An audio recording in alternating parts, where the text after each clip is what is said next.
मित्रांनो, एक तर तुम्ही लॉ सीईटीचा फॉर्म भरला असेल किंवा तो फॉर्म भरण्याचा विचार करत असाल, तर हा व्हिडिओ तुमच्यासाठी अत्यंत महत्त्वाचा असणार आहे. कारण मित्रांनो, ज्यावेळेस तुम्ही फॉर्म भराल आणि फॉर्म भरल्यानंतर या परीक्षेची तयारी सुरू कराल, त्यावेळेस तुमच्यापुढे प्रश्न उभा राहील, की आता तुम्ही अभ्यास नक्की कुठल्या सब्जेक्टचा करायचा आहे आणि त्या सब्जेक्टमधल्या कुठल्या टॉपिकचा अभ्यास तुम्ही करायचा आहे. तर विद्यार्थी मित्रांनो, आजच्या या व्हिडिओमध्ये आपण लॉ सीईटी मग ती 3 इयरची असू द्यात किंवा 5 इयरची असू द्यात, दोन्ही परीक्षेमध्ये काय सिलेबस आहे आणि कुठले टॉपिक त्या सब्जेक्टमधून तुम्ही करायला हवेत, जेणेकरून तुम्हाला 90 पेक्षा अधिक मार्क या परीक्षेमध्ये मिळतील, हे डिस्कस करणार आहोत. सोबतच विद्यार्थी मित्रांनो, या परीक्षेचा पॅटर्न आणि महत्त्वाच्या तारखा सुद्धा आजच्या या व्हिडिओमध्ये आपण पाहणार आहोत. तर हॅलो विद्यार्थी मित्रांनो, मी तुमचा एज्युकेटर अरविंद आणि तुमचं स्वागत आहे ग्लोबल ऑनलाईनमध्ये. मित्रांनो, महाराष्ट्र लॉ सीईटी 3 इयर आणि 5 इयरसाठी असणाऱ्या बॅचेस ग्लोबल ऑनलाईनमध्ये 12 जानेवारीपासून सुरू झालेल्या आहेत. या बॅचेसमध्ये तुम्हाला डेली लाईव्ह क्लासेस दिले जातात. जर तुम्हाला हे लाईव्ह क्लासेस अटेंड करणं पॉसिबल नसेल, तर रेकॉर्डेड व्हिडिओ लेक्चर सुद्धा इथे अवेलेबल असतात. संपूर्ण अभ्यासक्रमाच्या अपडेटेड नोट्स दिल्या जातील. 50 पेक्षा अधिक मॉक टेस्ट, ज्याच्यामध्ये 10 फुल सिलेबस टेस्ट सुद्धा इन्क्लुडेड आहेत. आणि विद्यार्थी मित्रांनो, एक्झामची प्रॅक्टिस होण्यासाठी 2000 पेक्षा अधिक MCQ सुद्धा तुम्हाला या बॅचमध्ये दिले जातात. तर बॅचला जॉईन करण्यासाठी तुम्ही स्क्रीनवरती दिलेल्या नंबरवरती व्हॉट्सअप करू शकता किंवा प्ले स्टोअरवरती जाऊन तिथेही ग्लोबल ऑनलाईन ॲपमध्ये तुम्ही हा कोर्स जॉईन करू शकता. तर लवकरात लवकर या बॅचला जॉईन करून महाराष्ट्रातल्या टॉपच्या LLB कॉलेजमध्ये ॲडमिशन घेण्याची तयारी आत्ताच सुरू करा. तर विद्यार्थी मित्रांनो, सुरुवातीला आपण या दोन्ही परीक्षांची एलिजिबिलिटी पाहूयात. यामध्ये जर तुम्ही 3 इयर LLB देत असाल, तर तुमच्याकडे ग्रॅज्युएशन डिग्री असणं महत्त्वाचं आहे. जर तुम्ही ओपन SEBC, EWS किंवा मग OMS कॅटेगरीमधून असाल, तर तुम्हाला 45% ॲग्रिगेट मार्क्स असणं आवश्यक आहे. SC/ST कॅटेगरीच्या विद्यार्थ्यांना 40% ॲग्रिगेट मार्क्स असावेत. VJNT, SBC आणि OBCच्या विद्यार्थ्यांना मिनिमम 42% ॲग्रिगेट मार्क्स इथे असावे लागतात. तसेच विद्यार्थी मित्रांनो, जर तुम्ही तुमच्या ग्रॅज्युएशनच्या फायनल इयरमध्ये असाल, तरीही तुम्ही ही परीक्षा देऊ शकता. तुमचा गॅप असेल तरीही तुम्ही परीक्षा देऊ शकता. जर तुम्हाला ग्रॅज्युएशनमध्ये 45%, 40% किंवा 42% ॲग्रिगेट मार्क्स नसतील, तर तुम्ही पोस्ट ग्रॅज्युएशनच्या बेसिसवरती सुद्धा ही परीक्षा देऊ शकता. आता जे विद्यार्थी 5 इयर LLB देत आहेत, अशा विद्यार्थ्यांकडे 12वी किंवा इक्विव्हॅलंट क्वालिफिकेशन असणं आवश्यक आहे. तुमचा डिप्लोमा झाला असेल, ओपन युनिव्हर्सिटीमधून तुम्ही प्रिपरेटरी एक्झाम दिली असेल, तर तुम्ही 5 इयर LLB देऊ शकता. किंवा जर ग्रॅज्युएशनमध्ये ॲग्रिगेट मार्क्स तुमच्याकडे नसतील, तरीही तुम्ही 5 इयर LLB देऊ शकता 12thच्या बेसिसवरती. ओपन कॅटेगरीच्या विद्यार्थ्यांना 45% मार्क्स असणं आवश्यक आहे. SC/STजला 40% मार्क्स असणं आवश्यक आहे. VJNT, SBC आणि OBCच्या विद्यार्थ्यांना 42% मार्क्स हे 12वीच्या परीक्षेमध्ये असणं आवश्यक आहे. आता जे विद्यार्थी डिप्लोमाच्या बेसिसवरती अप्लाय करत आहेत, अशा विद्यार्थ्यांना डिप्लोमामध्ये 45%, 40% आणि 42% कॅटेगरीनुसार ॲग्रिगेट मार्क्स असणं आवश्यक आहे. आणि विद्यार्थी मित्रांनो, 3 इयर LLB CET आणि 5 इयर LLB CET या दोन्ही परीक्षांमध्ये कुठल्याही प्रकारचं एज लिमिट नाहीये. तुमचं एज काहीही असू द्यात, तुम्ही ही परीक्षा देऊ शकता. कारण विद्यार्थी मित्रांनो, ग्लोबल ऑनलाईनच्या लाईव्ह बॅचमध्ये अगदी 12वी आणि ग्रॅज्युएशनला ॲपियर असणाऱ्या विद्यार्थ्यांपासून तर 20, 30, 40 वर्षापर्यंतचा एज्युकेशन गॅप असणारे विद्यार्थी सुद्धा शिकत असतात आणि या CETचं प्रिपरेशन करू शकतात. त्यामुळे विद्यार्थी मित्रांनो, या परीक्षामध्ये कुठलंही एज लिमिट नाहीये आणि तुम्ही कुठल्याही एजचे असाल, तर तुम्ही ही परीक्षा देऊ शकता. पुढे विद्यार्थी मित्रांनो, या एक्झामसाठी तुम्हाला लीगल ॲप्टिट्यूड आणि लीगल रिझनिंगचा अभ्यास करावा लागेल. 3 इयरच्या विद्यार्थ्यांना या सब्जेक्टमधून 24 प्रश्न विचारले जातात. 5 इयरच्या विद्यार्थ्यांना 32 प्रश्न इथे विचारले जातात. जनरल नॉलेज विथ करंट अफेअर्समधून 3 इयरच्या विद्यार्थ्यांना 32 मार्क आणि 5 इयरच्या विद्यार्थ्यांना 24 मार्कचे क्वेश्चन विचारले जातात. लॉजिकल अँड ॲनालिटिकल रिझनिंगमधून 3 इयरच्या विद्यार्थ्यांना 24 मार्क आणि 5 इयरच्या विद्यार्थ्यांना 32 मार्कचे क्वेश्चन इथे विचारले जातात. इंग्लिश लँग्वेज 3 इयरसाठी 40 मार्कला आहे, 5 इयरसाठी 24 मार्कला आहे. बेसिक मॅथमॅटिक्समधून आपण विचार केला तर 3 इयरच्या विद्यार्थ्यांना इथे बेसिक मॅथमॅटिक्समधून प्रश्न येत नाही, पण मॅथमॅटिकल रिझनिंगमधून प्रश्न विचारले जातात.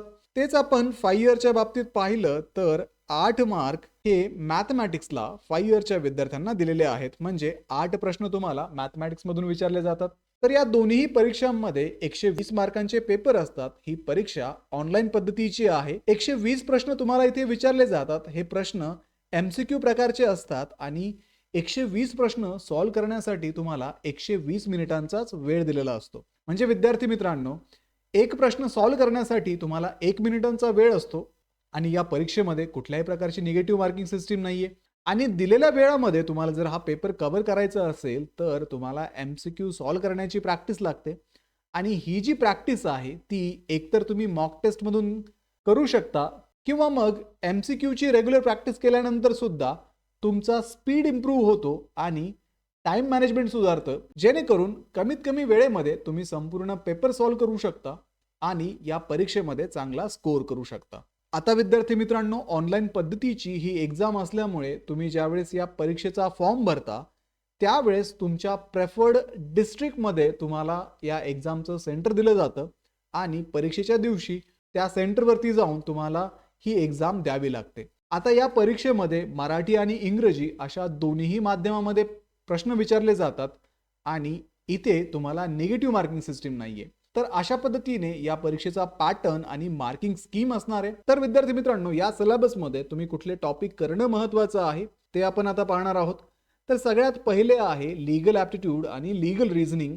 याच्यामधून तुम्हाला लीगल टर्म्स आणि मॅक्सिम्स स्टडी करायचं आहे.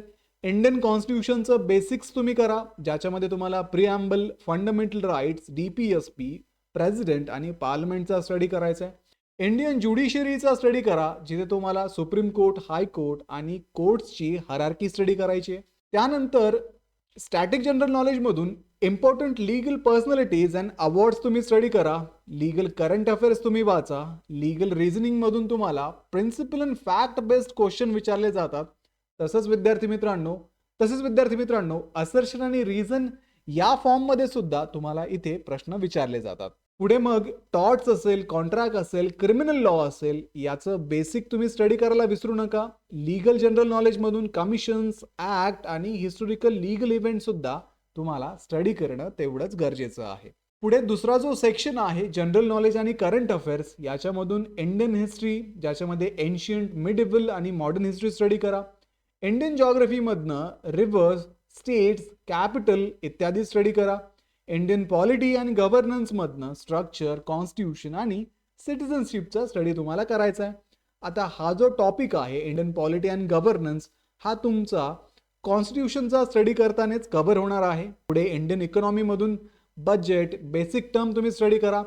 सायन्स अँड टेक्नॉलॉजीमधून तुम्हाला बेसिक अवेअरनेस स्टडी करायचं आहे. एन्व्हायरमेंटल इश्यू असतील, इंटरनॅशनल रिलेशन असतील, त्याच्यामध्ये UN, WTO, WHO आणि करंट इव्हेंटवरती फोकस करा. अवॉर्ड्स अँड ऑनर्सवरती फोकस करा. स्पोर्ट्समधून ऑलिम्पिक्स, क्रिकेट, नॅशनल गेम्सवरती फोकस करा.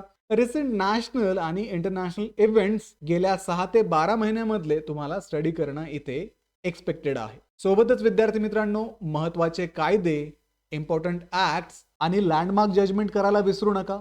तसेच लीगल ॲप्टिट्यूडमधून इम्पॉर्टंट ट्रीटीज आणि कन्व्हेन्शनवरती सुद्धा तुम्हाला फोकस करायचा आहे, कारण त्याच्याशी रिलेटेड सुद्धा प्रश्न तुम्हाला परीक्षेमध्ये येऊ शकतात. पुढे लॉजिकल अँड ॲनालिटिकल रिझनिंग या विषयाचा स्टडी करत असताना तुम्हाला syllogism, blood relation, coding decoding, direction sense, series, analogies, cause and effect, statement and conclusion or assumption, puzzle test, seating arrangement, clocks and calendar, data sufficiency तसेच images study करायचं आहे. यासोबतच विद्यार्थी मित्रांनो, रँकिंग अँड ऑर्डर टेस्ट असेल त्याचाही अभ्यास करायला विसरू नका. व्हर्बल रिझनिंग मधून सुद्धा इथे प्रश्न विचारले जातात. आणि विद्यार्थी मित्रांनो, लॉजिकल अँड ॲनालिटिकल रिझनिंगचा स्टडी करत असताना तुम्हाला काही ट्रिक्स, काही टिप्स महत्त्वाच्या आहेत. तर ग्लोबल ऑनलाईनच्या लाईव्ह बॅचमध्ये या सर्व टॉपिकवरती लेक्चर घेतले जातात. सोबतच तुम्हाला महत्त्वाच्या ट्रिक्स आणि टिप्स दिल्या जातात, जेणेकरून कमीत कमी वेळेमध्ये तुमचा मॅक्सिमम स्टडी होतो आणि जे MCQ आहेत ते कमीत कमी वेळेमध्ये तुम्ही सॉल्व्ह करू शकता. कारण विद्यार्थी मित्रांनो, लॉजिकल अँड ॲनालिटिकल रिझनिंग याच सेक्शनला सगळ्यात जास्त वेळ परीक्षेमध्ये तुम्हाला द्यावा लागतो आणि इथे जर तुमचा वेळ वाचला तर बाकीच्या सेक्शनवरती सुद्धा तुम्हाला फोकस करता येतं आणि मॅक्सिमम क्वेश्चन अटेम्प्ट करून तुम्हाला या एक्झाममध्ये स्कोर करता येतं. तेच जर आपण इंग्लिशच्या बाबतीत पाहिलं तर इंग्लिशमध्ये व्होकॅब्युलरी खूप महत्त्वाचं आहे. त्यामधून synonyms, antonyms, one word substitution, ग्रामरमधून tenses, preposition, subject verb, agreement, voice या गोष्टींवरती फोकस करा. रीडिंग कॉम्प्रिहेन्शन पण तितकंच महत्त्वाचं आहे.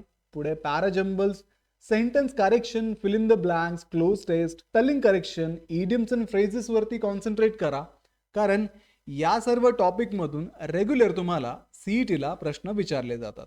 आता जे विद्यार्थी फायर LLB देत आहेत अशा विद्यार्थ्यांसाठी फक्त मॅथमॅटिक्समधून प्रश्न विचारले जातात, ज्यामध्ये number system, HCF, LCM, percentages, profit and loss, simple and compound interest, ratio and proportion, averages, time and work, time speed and distance, तसेच अल्जेब्रा जे की बेसिक लेवलचं असतं, मेन्सुरेशन आणि डेटा इंटरप्रिटेशन वरती प्रश्न विचारतात.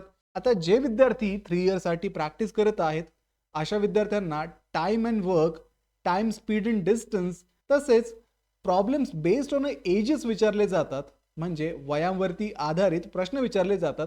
त्यामुळे 3 इयरच्या विद्यार्थ्यांनी यावरती फोकस करणं गरजेचं आहे, कारण मॅथमॅटिकल रिझनिंगमध्ये तुम्हाला यावरती प्रश्न येऊ शकतात. आता विद्यार्थी मित्रांनो, हा सर्व जो सिलेबस आहे तो ग्लोबल ऑनलाईनच्या लाईव्ह बॅचमध्ये कव्हर केला जातोच.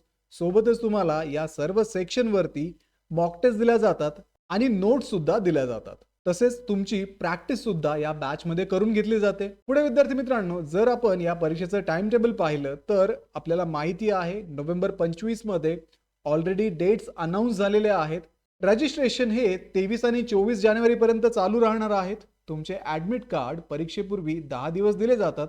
5 इयरची एक्झाम ही 8 मेला असणार आहे आणि 3 इयरची एक्झाम ही 1 आणि 2 एप्रिलला असणार आहे. त्यामुळे विद्यार्थी मित्रांनो, अगदी थोडेच दिवस आपल्या हातामध्ये शिल्लक आहेत आणि या थोड्या दिवसामध्ये जर आपल्याला संपूर्ण सिलेबसचा स्टडी कमीत कमी वेळेमध्ये करायचं असेल तर ग्लोबल ऑनलाईन पब्लिकेशनचं लॉ सीईटीचं बुक Amazonवरती आणि तुमच्या जवळच्या पुस्तक विक्रेत्याकडे आता अवेलेबल आहे. या बुकमध्ये हा सर्व सिलेबस सोबतच काही ॲडिशनल सिलेबस तुम्हाला दिलेला आहे, ज्याच्यामध्ये चॅप्टर वाईज एक्सप्लेनेशन असेल, टॉपिक वाईज प्रॅक्टिस क्वेश्चन्स असतील, प्रीवियस इयरचे ॲक्च्युअल PYQ असतील, मॉडेल टेस्ट तुम्हाला दिल्या जातील. अभ्यास करत असताना कुठल्या स्मार्ट टिप्स आणि ट्रिक्स तुम्ही वापरायला हव्यात, जेणेकरून तुमची रिव्हिजन पटकन होईल, यावरती सुद्धा इथे फोकस केलेला आहे. त्यासाठी विद्यार्थी मित्रांनो, डिस्क्रिप्शनमध्ये तुम्हाला Amazonची लिंक दिलेली आहे. आजच हे बुक ऑर्डर करा आणि आपलं सीईटीचं प्रिपरेशन अगदी आत्तापासूनच सुरू करा. तर व्हिडिओला लाईक करा, तुमच्या मित्रांना हा व्हिडिओ शेअर करा, ग्लोबल ऑनलाईनला आत्ताच सबस्क्राईब करा. भेटूया पुढच्या व्हिडिओमध्ये. तोपर्यंत परीक्षेची तयारी सुरूच ठेवा. थँक्यू.